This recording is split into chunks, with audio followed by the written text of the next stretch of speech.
Thank you for watching, liking, commenting, sharing, and subscribing right now. In Calacanis. Thanks for having me. Yep. Thank you, Chris Pirillo. Sorry to Ponzi about that. It had to be done. Thanks for having me. I got to go to the Gnome Decks back in Reno. Was that number? Reno, which I like it here better, by the way. Although you can't play poker till 6 in the morning with Will Wheaton, which was the highlight of that trip for me. I actually really enjoy coming to this event, and I don't ask to speak at many events, but I actually asked to speak at this one, and Chris was nice enough to allow me to do that, because unlike other events, this event is frequently about the issues and sort of like the street level of what we're doing in the industry, and it's not really venture capital driven and press driven as much as it is sort of people and idea driven, so I'm very happy to be here. I wanted to talk to you today a little bit about what I think is a major issue for all of us, and Vanessa Fox-Nude, it's an interesting last name, mentioned it sort of before, which is just the social norms on the internet and sort of the bad things that are going on. How many people here were on the internet in 1994 and 95, like the web? Okay, everybody. And great. I'm preaching to the choir. Perfect.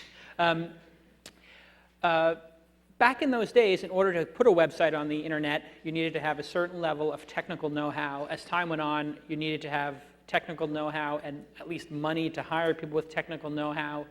And it was a little club, and you got that email. I forgot the name of it. Somebody will remember it, but there was an email you used to get every day that said, "Here are the 5 or 6 new sites on the internet." Does anybody remember that email? You used to get it, and you'd go and you'd click and you'd open the 6 new sites on the internet, and they were all pretty good. It may not be your cup of tea, but it was all good content, and the internet was synonymous with good things and intelligence and freedom, and now it's associated with things like spamming and phishing, and I think that as an industry we've let this happen and we've been complacent, and I think in the same way that Al Gore maybe got people thinking about the environment a little bit, I think today I'd like to try to get you thinking about all the garbage that's being thrown into our internet, the internet that we all built, and our responsibility of stopping the people who are doing it and taking a stand against them, not just ignoring them, because they've become so powerful, so vocal, that you cannot ignore them anymore. They're not only in your email box, they're in your Google search results, they're in your comments, they're everywhere, and they're harder and harder to find, and it's destroying the internet. So you guys know who I am, so I'm going to skip past those standard slides. One of the things I've learned since being involved in the medium for a little while is that there is definitely a cycle of how this medium evolves. And typically a new medium emerges, consumers embrace it, early adopters, etc. The overzealous marketers come in and try to pollute it. Consumers then reject that pollution or try to. And then the medium either survives the pollution or it gets killed. And the classic example will be email, which was obviously a major communications breakthrough. And marketers created spam. I'm sure many people in here got the first green card spam. I know I did. Very annoying. Consumers revolted. Email marketing became like a standard, and we tried to rein it in. But the fact is, we failed. And email is an absolute, utter disaster for marketing, for communications. It's filled with spam. You only have to go into your Gmail and clear it out like every 3 days and have 45,000 of these garbage emails in there. As an industry, we failed to protect that medium and that cycle. And why? I think it was because there was a lot of complacency about it. We sort of thought it was a problem we could handle, but email marketing is over. You can't do email marketing anymore. You can't have a newsletter business. Chris Pirillo and I were both in the email newsletter business. It's impossible to be in that business anymore because even if you're a good publisher, you get dumped into that. And who are these people who are polluting the internet? We're seeing them now: AdSense people, affiliate people, spammers, bloggers, the people abusing systems like Squidoo, and the SEO people. Search engine optimization is a classic example of it. Search is an amazing technology, and it's been incredible for all of us to be able to find what we want. But these marketers have come in and said, you know what's more important than what you want to find is what I want to interrupt you with. And anybody who's done any kind of search for anything important in their lives, a product, health, education, will find that the majority of the search results they look at are not excellent. They're not even good or great anymore. But the fact is, the first 10 results should be great. There are 10 great sites out there for almost every result, but you're not getting to them anymore because these SEO slime buckets, and I know they're a good SEO, so apologies to them. I'm painting with a wide brush here, but this whole concept of I have to rank higher than I deserve to has destroyed search. And we don't realize how destroyed it is because we've become complacent. We just, okay, we'll fight through it, just like we would delete 40 emails a day. But if people put 40 bags of garbage on your doorstep every day and told you to throw it away, you wouldn't accept that. But we accept it in our email boxes, and now we're accepting it in search. And we're seeing it in blogs every day. How many people here delete 10 spam messages a day from their blog? Why do we accept this? How is this possible that we deal with this on a daily basis? Blog comments are a disaster. And people are doing bizarre things trying to buy off bloggers, like this whole Ferrari laptop mistake, paper post. You've heard me rant about it before. And if people want to tattoo themselves and they do it themselves, that's an okay concept. But we shouldn't be allowing marketers and encouraging them to tattoo other people or write on their foreheads like this. Some other examples of that. Sorry about that one, yeah. Not as disturbing as the Chris Pirillo picture, though. So, certainly not as disturbing as the Robert Scoble picture. And Walmart and Edelman, it's like Edelman is a major PR firm, and they're doing astroturfing and creating fake blogs, and we stand for it, and McDonald's and their fake blogs. And now it's happening with user-generated video. The guys at YouTube don't care that they don't label, advertisements as advertisements. So in YouTube, you have a ton of videos that are actually product, these actual user videos are not advertisement. They're advertisements, but they're not mentioned as advertisements. Community sites, the same thing. And then go through this, with the payola on the dig sites and Netscape, which obviously I ran and had a very frustrating time with, and it's actually very frustrating for me to watch Netscape now because just so much of it is something.blogspot.com, some squidoo page, something that's obviously you don't know who the author is, and those are the things getting voted up on Dig and Netscape every day. And as an industry, we're sort of failing about this. So my solution is, in my small part, yes. Conference spam. Yeah, spamming this right now. How am I spamming you, Dave? Well, I'm talking about the issue, and it's not. Oh, okay. Okay. Okay. Well, I am coming to it from a personal point of view, and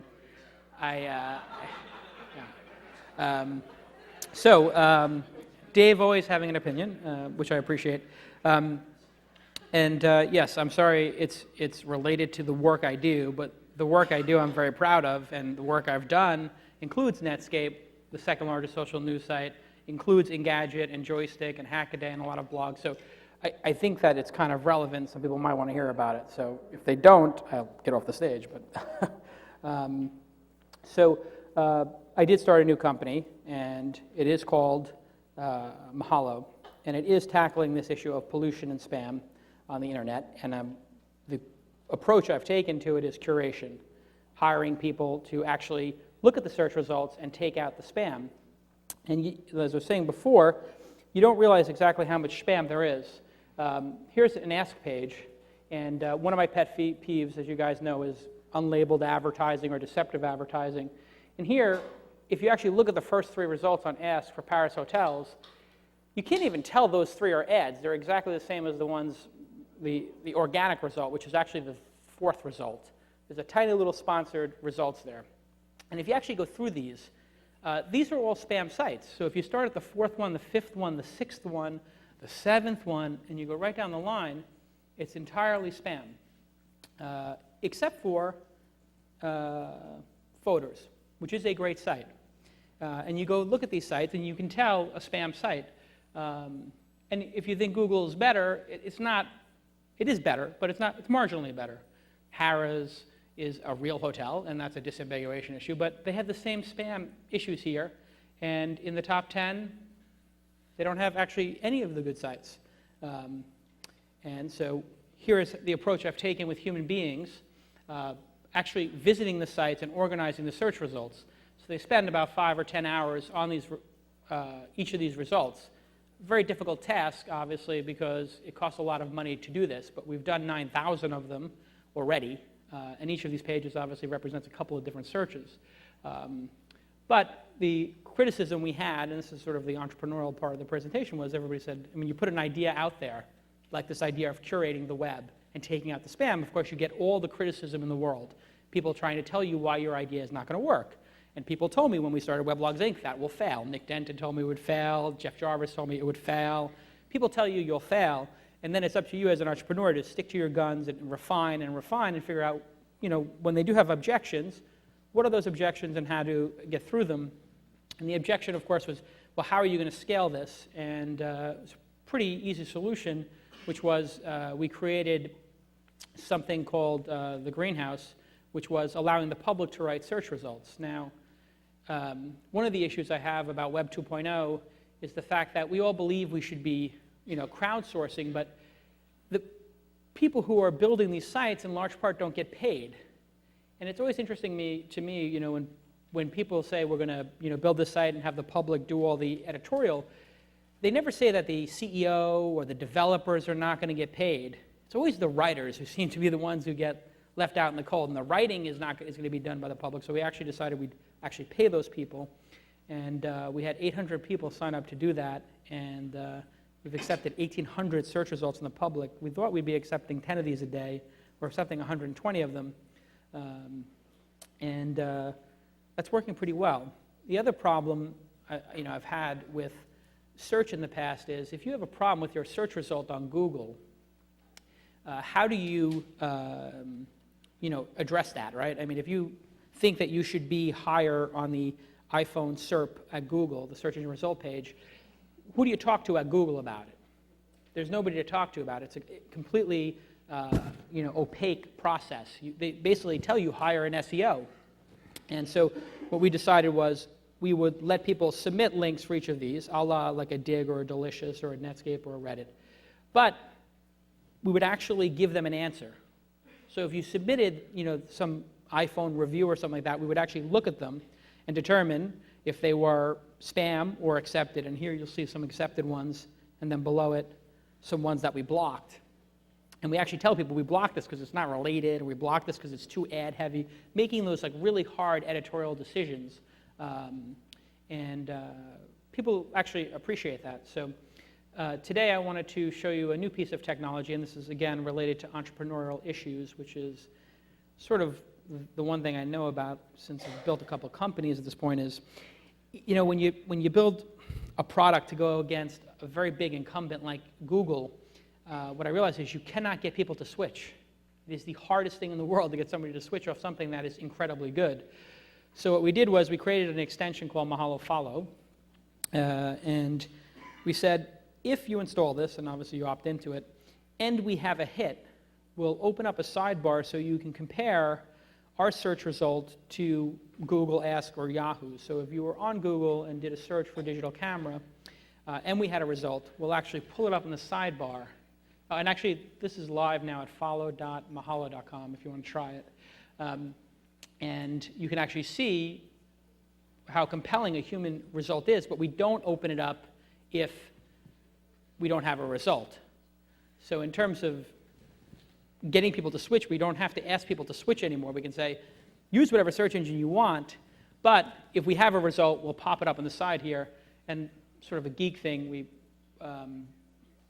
added this thing to open all the results in tabs. So if you click it, it will open all of them in tabs, which is interesting. But the coolest part about this, which is going to take a little while to play out, is that we added something we're calling synchronous search, which is when you're on a page, we read the keyword density of the page, and then we try to match what's on the page to what we have in our database. So if I looked at this page here about the mine, it queries the keywords on the page and then matches what's in our database. And sometimes it comes up with a very good hit like this, and other times it misses terribly. It's a new sort of concept. I don't know if it's synchronous search or simultaneous search or something, but we think it could be quite powerful when it makes a hit. And because they're all looked at by at least 3 human beings in order to be in the database, there's really no chance of having spam. So what we've said is the only things we're going to put in Mahalo are things that are very good, great, or amazing. We wouldn't even put something in that's okay or good. We're trying to bring back that internet that people knew in 96 or 97 when every site was really good. And then finally, we're asking people to give a little feedback there in the same way Twitter asks a very simple question. We're sort of inspired by that, which is, would you recommend this page to a friend? What are you doing right now? And we're just starting to collect that data, and then we're going to have that loop back into the database.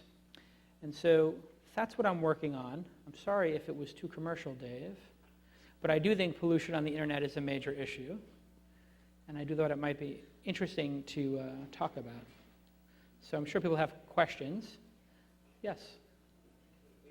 Oh, sorry. Yeah. Actually, it's an easy question. Yeah.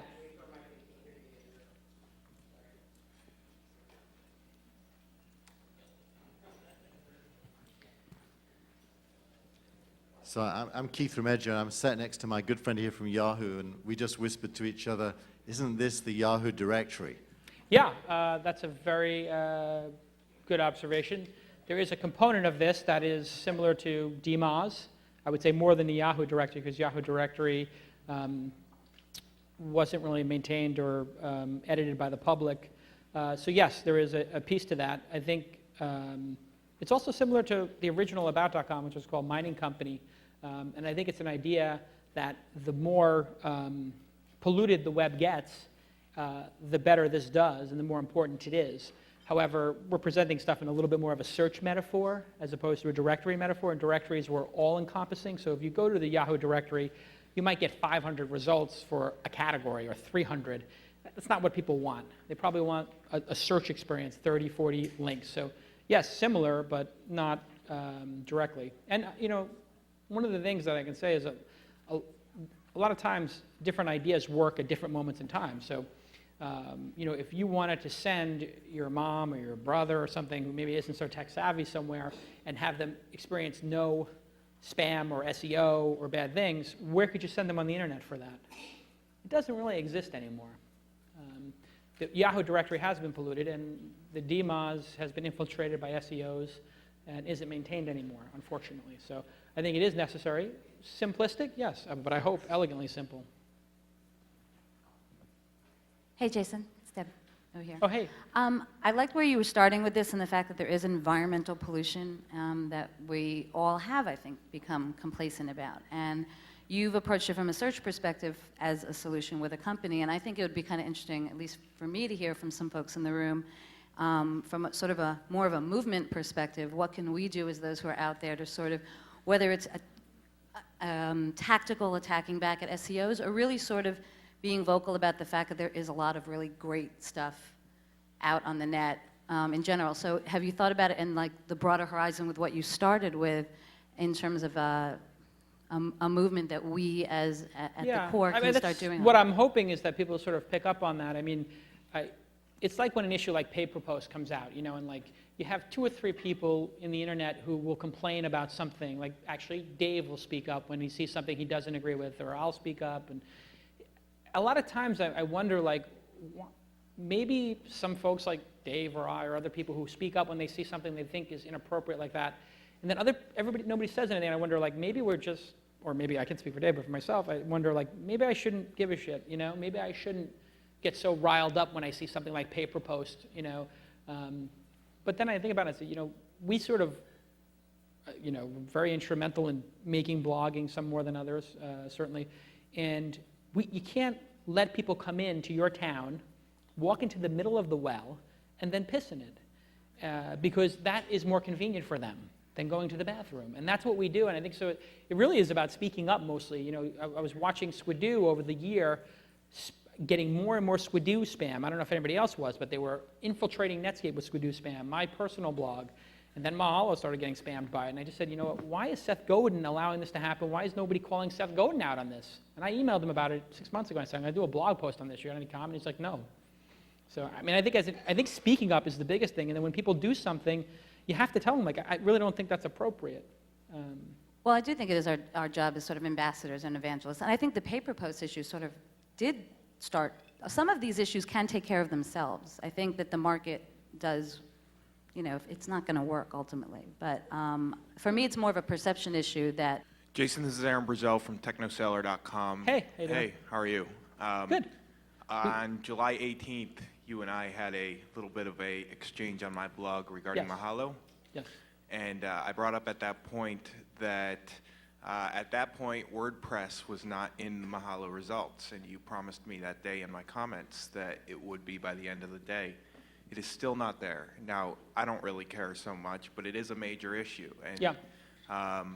you know, you talk about having major issues and being able to be transparent and talk about things, but it just seems like it's a one-way mouthpiece coming from you.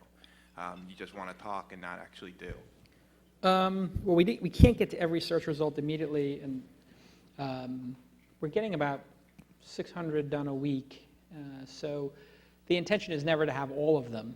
The intention is to use humans and curation for the top third of the tail, and then for the other 2/3 get to it. So I apologize, we don't have WordPress yet. But we'll get there. I'm sorry I forgot. I'll write it up tonight.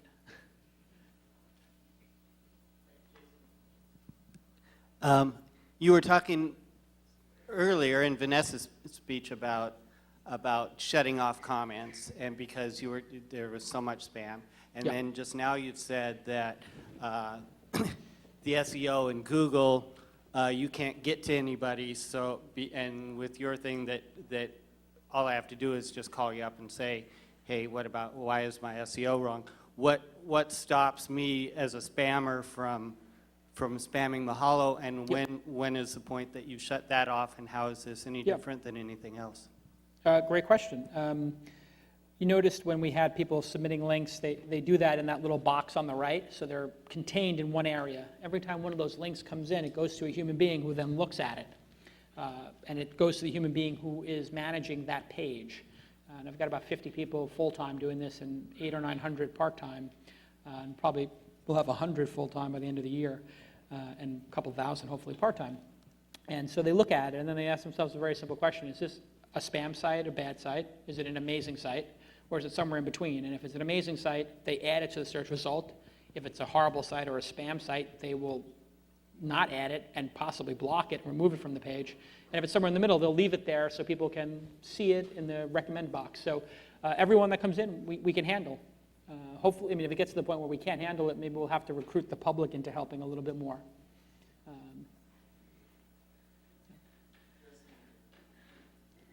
I mean, people have a hard time conceiving of having hundreds of people working on an information project, and so I understand that, but Weblogs Inc., we got to 300 people doing 15,000 blog posts a month. And Reuters and Bloomberg and other places have hundreds, if not thousands, of journalists working there, so why can't a search engine is my position.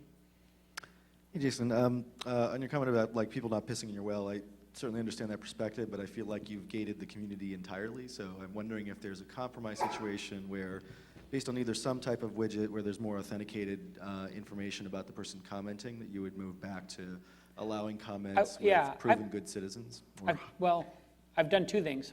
Like every 10th post, I actually turn the comments on, like sneak them on, to let people who are savvy know they can comment.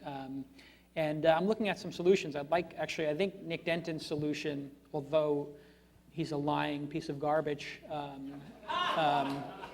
although that, he did get something right with his comment system, which is he has an invite-only comment system. No, I mean, he's clearly a liar. I mean, I can say that because I've had so many lies told about me in his publications. So I think the invite-only... Just as a lawyer, it's just fun to watch, whether it's you versus Scoville, you versus whoever. As a former Silicon Valley guy, I appreciate every moment. There's nobody left. Wonderful. Keep it up.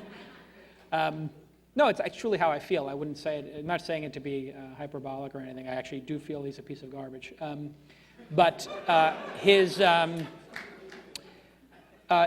commenting system is actually a pretty good idea. So I do think that the invite-only comment system is well overdue. Cantor, oh boy. I have a question. I love you, Mark. Actually, you were right about FOF. Okay. All right, I have a question. Can I ask you? You don't need a mic with me, okay? Yeah, the other room can't hear you. I'll make sure the other room can hear you. I have a question for Jason Calacanis. I want to ask you, my friend, what happens when you run out of VC money? Because when you talk about all these people you're going to hire, yeah, is that right? you run banner ads? I mean, what's the model here that you're going to be hiring hundreds, if not thousands of people, even if they're Indian or Chinese? Yeah. Because now you're a VC and you can get a high valuation, so you can get all this money to spend it? Yeah. I mean, I don't see where the Yeah, it's a good question. profit is. I think it's a good question. Two things. One, I've never had resources in any of the companies I've built before. This is the first time I've had resources, so you're right for being skeptical that I may be losing it and spending too much money. But it's not your money anyway, so. No, actually the issue is, though, what I would say is the other businesses I've built, like Weblogs Inc., had an extremely high margin, obviously blogs, and Silicon Valley Reporter didn't do bad. Search advertising is the greatest advertising and marketing tool created in the history of mankind because, as Steve Gilmore will attest, people are making a gesture, they're typing a word in a box, and you know at the very least that they took the time to type that word and have some interest in that word, as opposed to passive forms of advertising where you're reading Engadget and we know you're into gadgets, probably, or maybe at that moment you're into gadgets. So search advertising makes a tremendous amount of money. We did raise a lot of money for the company to do a 5-year build. I mean, if you're going to go try to be a viable competitor or coexister to Yahoo, Ask, and Google, you're going to need resources, and that's why I went to the people who did those companies. So there's responsibility to it, but frankly, we have enough money to go for 5 years, so this project is, a 5-year project in some ways like the Wikipedia, and advertising is incredibly easy to make money on when you're doing search. It's the most sought after advertising on the internet. So I guess the question would be, what's the difference between advertising and spam? Very good. Advertising is labeled. It's targeted, and spam is unwanted and abusive and unlabeled. So it's like in a little pink box or something? Yeah, I think clearly labeled advertising is appropriate if you're providing a service, yeah. Pink or green, fuchsia. Well, we wish you the best of luck, and maybe even some of the people here want to take your money. Mahalo. Pakalolo. Was that spam or an advertisement? The mahalo was that was a lowercase mahalo. Actually, it was unwanted. I have a question back here. It's Joe Thornley from Canada. Hey, Joe. Was that cheer for Joe or for Canada? That's for Canada. Okay, good. And it's a question about that. We live up there, 25, 30 million people, just north of here. Yep. And when I want to find something on Google or any search engine, I probably can. Mahalo, without debating the actual idea, because I think it has some attractiveness, but I'm wondering about how it scales for the rest of us. Yep. If I search Canada, Mahalo doesn't have a result, but Yep. it does give me a result for Vancouver hotels. Yeah. If I search Stephen Yep. Harper, the name of our Prime Minister, I get no result, but I can get Stephen Merchant and Stephen Hawking. Yeah. So We're invisible. Yeah. Well, here's apologies for actually every country will feel that way. We're a U.S.-centric service right now, and we have to obviously prove the model here before we bring it outside of the United States. So when we did like Joystick and Autoblog and Engadget in Japanese, Chinese, Spanish, and other languages, we first perfected it here, made it profitable here, and then moved it over there. So if we can get to that point, we'll do it. A lot of what you're seeing right now is partial data problems. When we launched the company, thank you, we had 4,000 search results. Now we have 9,000, 2.5 months later. When we get to 25,000, 50,000, then I would say you'll start to feel it be a fuller service. But again, it's only meant to do the fat part of the long tail, the top 1/3. After that, the solution is machine search. So I would never claim that human search will be all of search. My belief is curated search will be the first third, and then the next 2/3 will be a combination of social and machine. And so that's the goal. So that's why when you typed in Canada or whatever, it will go to Google after that, because we think that's the next best solution. I got a question then. Yeah. To take it out of the Mahalo circle. Yeah, please. Well, no, but we're talking about a larger problem. Right. A much larger problem. And I guess I'm more curious to know what users think that search engines should be doing to combat this. I mean, certainly introducing a new concept like Mahalo is one way, but it's not necessarily solving a problem, it's just replacing it with a different solution. So I don't know if there's any answers to those questions necessarily, but it seems to me that if those questions don't necessarily get solved... Google's working on it in a large way. Well, yeah, they pretty much have to be working on it.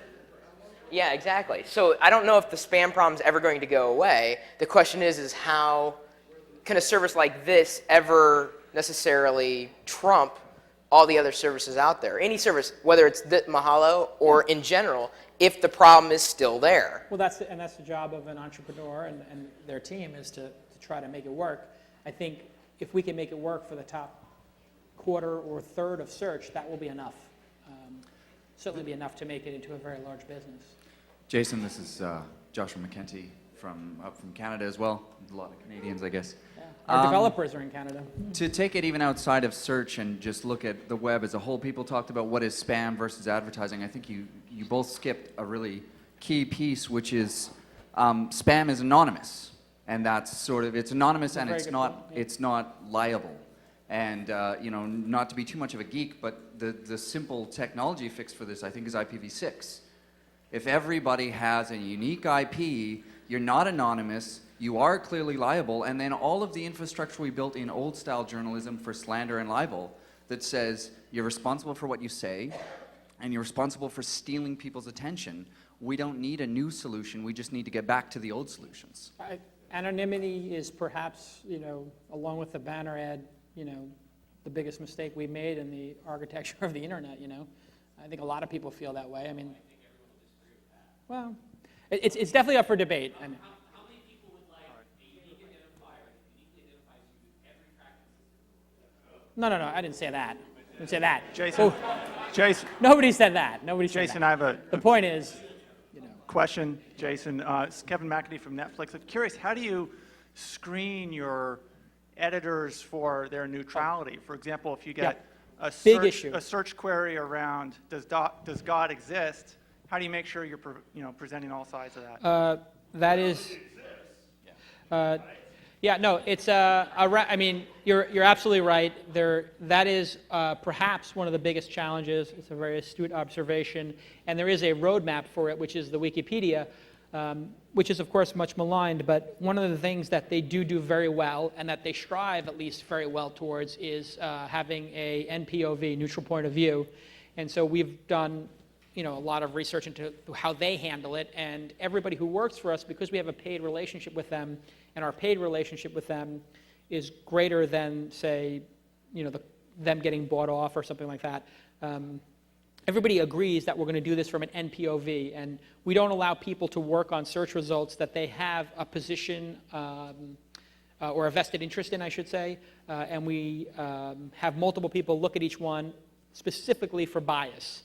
And so, for example, if you're doing the abortion search result, people who are pro-choice want Planned Parenthood as number one, and people who are anti-choice or pro-life, whichever term you prefer, which is, of course, that's charged language right there, they want to have adoption choices as the number one result. It is a very tricky issue, and it's actually one of our biggest challenges because, Google, when somebody types in, some controversial, derogatory slur for somebody, they don't have to worry about what comes up because they just say, oh, the algorithm picked what comes up when a slur is typed in, or abortion is typed in, or God is dead is typed in, or whatever. We actually have to think about it as humans and how we want to present it. So it actually harkens back to journalism and the Wikipedia and how those groups handle a neutral point of view, and we're figuring it out. Would be the best answer I could give you. Jason, my question is a similar vein as the last questioner. How do you avoid creating this elite class of these reviewers using these systems? Yeah. And like with Wikipedia, there's plenty of examples where there are controversial topics like abortion. I saw a good example about if you look up Christopher Columbus, that people will argue over genocide and things like that. What do you do in your system to avoid creating a narrow cast of the information? Yeah, that's a great question. We try to hire extremely well. We try to train people extremely well. I fire people extremely well if they don't do it properly, if they have bias. And the public can review it. Everybody has bias, but it doesn't mean that if you can't do a job. So, for example, if you had bias and you worked at a restaurant and you didn't like a certain type of person, that doesn't mean you couldn't provide good service to them. And so these kind of things exist in the real world. And also, we're under public scrutiny. So this is not in a bubble. And our mission is to help people. And so if people have a debate, like this person has a debate here about September 11th, and we've been talking to this person off the message board, but every one of the search results we have has a message board where people can publicly and transparently tell us we're wrong and debate it with us. And we will engage that discussion in an honest and forthright manner. And we have a management structure for that. So just like you have devices at newspapers like a budsman or letters to the editor, and we have those devices too, and we're developing them. So it's easy to say they're elitist, but I mean, they're not, is the actual reality. They're just trying to write search results that help people, and there are good people in the world who want to help people. And that's who I hire for this project. We have something here in the back if you want to. Jason, this is I'll actually ask a serious question, not just make fun of your drama with Nick. And having the one last name in America that corresponds with Wikipedia, for those of you who I friend spammed, I think I might have invented a new term right now on I'm Wikipedia. I think when talking about the larger issue is spam, it's all, there's an incentive for spam, whether it's in your inbox or on Google or what have you. It's money, and it's around commercial terms. There's essentially no spam non-commercial terms. I think the larger question is that how do you either take away the commercial viability of spam, and then suddenly it'll solve itself on its own, or do we just embrace it? And so you look back at when Overture started, the idea that they bid every search link and open it up to a commercial auction and let the auction and the marketplace figure it out. And maybe that's the way we need to go back is when it comes to commercial terms, let the marketplace determine the commercial value of it. Yeah, I don't believe in that, because actually there are plenty of non-commercial sources that would never be able to compete in that marketplace. So a nonprofit with a really good story, Amnesty International might not be able to compete about some issue, but some lobbying group would. So I don't think that's the solution, but you are correct in that the more money that is at stake on a search result, the greater the spamming. So that's why I showed hotels, because hotels with the affiliate programs are so easy, there's so much incentive that people are creating millions, if not tens of millions of travel pages to intercept people. And so it is the profit motive, and if you could take the profit motive, it's sort of like dealing with drugs. If you can take the profit motive out, you would solve the problem. So I just don't think you can in this situation. Hi, you've brought up a real problem that exists and presented one potential solution. Are there any other solutions out there that either you can think of or that you've seen that you think have potential? Yeah, I actually would very much like to work on a project that would be amongst a group of trusted people to I don't want to use the term blacklist, but essentially maybe a group of trusted partners who have identified spam to share it. I'm talking about specifically index spam and URL spam, and have an open and transparent process and a review. People have tried to do this in email, obviously, and it's a big black box and it's hard to see inside of it. So, but I think that there should be people working together. What if the top 100 bloggers had a trusted commenting system and you didn't have to log in, across them? There are shared login systems, but there aren't trusted shared login systems. So a shared login system for commenting that was trusted. What if everybody who signed up what if you had a commenting system where you had to sign up for $1 or 50 cents, something totally nominal to get your account activated, like PayPal does to activate your account with the 2 transactions, with a credit card. So at least you knew the person leaving the comment on your site had that real name. I might be very open to having anybody in the world comment if I at least knew they were using their real name. And so there might be a marketplace solution like that. It's not the only solution. So again, this isn't the only solution. This is my idea, and what I'm trying to get at here is maybe there's other ideas and we can all come up with them. And I think individuals going after ideas is a great way to do it as well, commercially. It's a business opportunity. Oh, okay. Jason, it's Shannon Clark. I have a question, two questions. Some of them actually were addressed while I was here. One was, how do you think you're going to deal with it, and how would you suggest other people deal with bias that's not personal but is structural? So someone working for you writing about Nick Denton, for example, would have an idea of what you expect. And so how do you expose and disclose those kind of structural? And then the other question is, how do you decide what's the line to define an ad versus an organic link? In that, I mean, I'm building an advertising business, so full disclosure, I have a stake in this. But what's for you the definition of when does it become an ad? I think if it's clearly labeled, I mean, in terms of us as a company, if we're making money from it, or Yahoo's making money for it, or Ask is, it should be clearly labeled so the user knows that it's an advertisement. It's pretty basic. In terms of the issue of bias and like what people who work for me might think I want, I've always separated myself from the editorial groups and given them complete independence. So none of the bloggers ever did what I told them at Weblogs Inc. In fact, when people tried to get me to like forward a press release to Peter Rojas at Engadget or something like that, I specifically tell them, do not ask me to do that, because if I forward it to him, he's actually going to do the opposite. It's going to actually take a couple points off of your chances. You're much better off just going in through the tip form. So you can handle this with structure, which is in journalism, church and state, advertising and editorial being completely separate and actually having no interaction. When I ran the magazine back in the day, I had advertising on one side of the office and editorial on the other side, and I tell the advertising guys, do not go into the editorial room. Just leave them alone. You can talk to them at lunch or whatever, but just don't go hang out in there, because it just gives them a weird vibe to have the sales guys coming in and talking to them about the editorial. So I'm a pretty old school guy about that. I appreciate the difference you mentioned about advertising in terms of structure on your page. What I was thinking about was in terms of the destination of a link, for example. I understand. So you mean like... So if you have a link to, say, a hotel's description on their own page, it might be the most authoritative description of that hotel out there. So maybe it should show up. Maybe Hera's page for the Paris Hotel in Las Vegas should show up in some searches. It's that's a great question, and it's one that we've debated.